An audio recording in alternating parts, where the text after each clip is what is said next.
to make the breakthrough possible. Rupturing categories, role play thus both emancipates and imprisons the real self. And then religion is as effective an instrument of alienation as is color and class.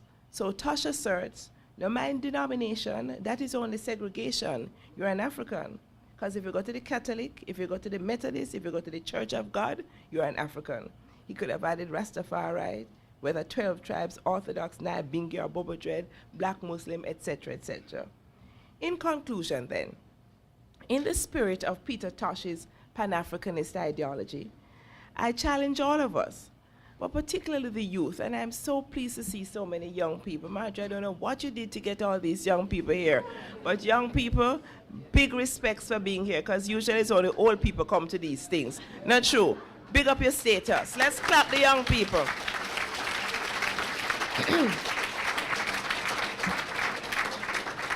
I challenge all of us, but particularly the youth, to claim the bonds, in both senses, of our collective history, heritage, and lineage as African people. Now mind your nationality, your complexion, your denomination. Your role as culture bearers requires a reclamation of ancestral knowledge, and we must ritualize our memory of both suffering and transcendence. We cannot forget or forgive the ache of transatlantic slavery. We must memorize these words of wisdom from the Tiv people of West Africa, which the Barbadian-American novelist Paul Marshall uses as an epigraph to her African diasporic novel, The Chosen Place, A Timeless People. Quote, "Once a great wrong has been done, it never dies. People speak the words of peace, but their hearts do not forgive. Generations perform ceremonies of reconciliation, but there is no end," unquote. Yes, we must go through the motions. We must speak the words of peace. We must perform the ceremonies of reconciliation with our oppressors, even if our hearts do not forgive, and even when they continue to oppress us in new ways today. But even more importantly, for our own sake, we have to perform ceremonies of reconciliation. We have to reconcile ourselves to our history in all its torturous complexity. We cannot rewrite the past, but we can reconceptualize its meaning. I challenge this generation of youth to not let the suffering of our enslaved ancestors count for nothing. I charge you to carry anew the moral and economic war for reparations with a capitalized R. Plenty capital to compensate the race, if only in part, for the centuries of cultural and actual genocide we have endured. We who have flowered out of that catastrophic scattering of the last 500 years have a grave responsibility to those whose blood has watered our roots. We must remain grounded in self-knowledge and ancestral wisdom. And from that fertile ground of remembering, we'll spread the roots and branches of a flourishing global African identity. Not the Africa of flood and famine, natural disaster, and unnatural tribal war, the synoptic CNN worldview, but an Africa green with growth, regeneration, and the verdant promise of youth. No matter where you come from, geographically or ideologically, what matters now in the present is where you're going. And I'm going to let the last words be those of Lord Lara, Know Yourself, track 10.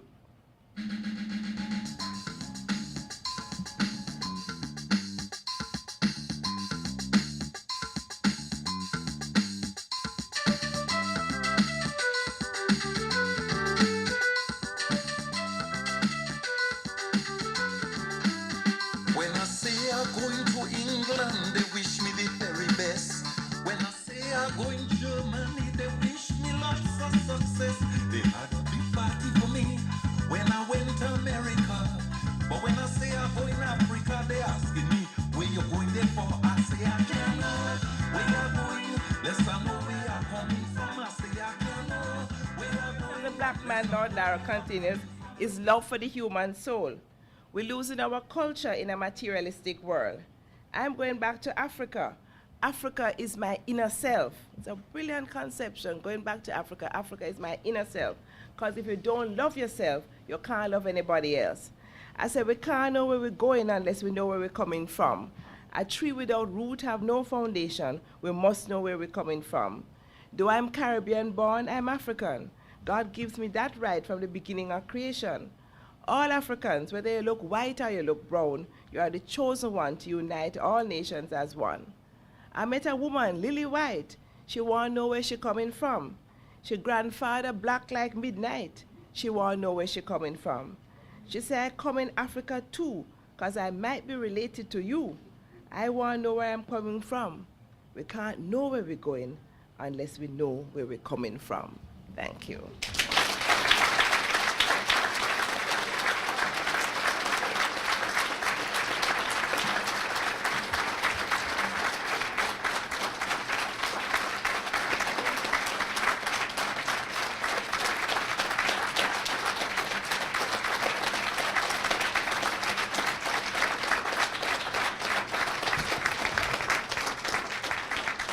Thank you, Dr. Cooper, for such an edifying talk tonight. And I'd like to say just a few days from now, I'll have a chance to take my Bahamian Africanism to Jamaica and share with the Jamaicans there. At this time, we'd like to open the floor. I think there are 2 mics, 1 mic up front for those of you who may have questions for Dr. Cooper at this time. I just want to thank you very, very much, Carolyn, for that presentation. But something that I found very, very helpful is the fact that you give us the words, as it were, a translation, as it were. And I am a big fan of somebody, I know you would know her as well, she's Canadian, and a folk singer. Her name is Joni Mitchell. And I've spent many years listening to her music. But the interesting thing is that always in with her music would be the lyrics printed out, right?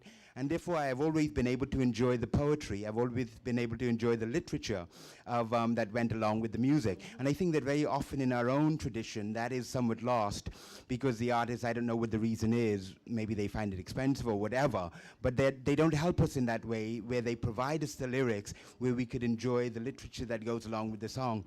Because a lot of times there are old people in our community who say, man, I can't understand that, so I ain't listening to that, that make no sense, that kind of thing, right? But if we have the words, we would see how extremely meaningful it is. So that's what I want to say. Excellent, because the liner notes really do give another kind of literary visibility to the oral text. Excellent point. But as I think it's really cost, it takes a lot of work to get the lyrics and to package them and produce them, but we really need to do more of that. Good evening. Evening.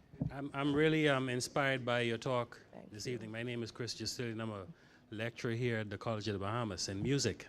Excellent. So this was particularly interesting to me. I also like to say that I'm the other nigger. In many ways, I was thinking about when I went to school in America. My parents are of Haitian descent. I'm of Haitian descent. My parents from Haiti. I was born in the Bahamas.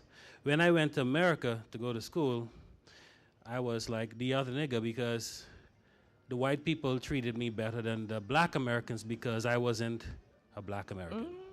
Divide and rule. But here in the Bahamas, we have the same problem because I'm of Haitian descent. I'm still the other nigger,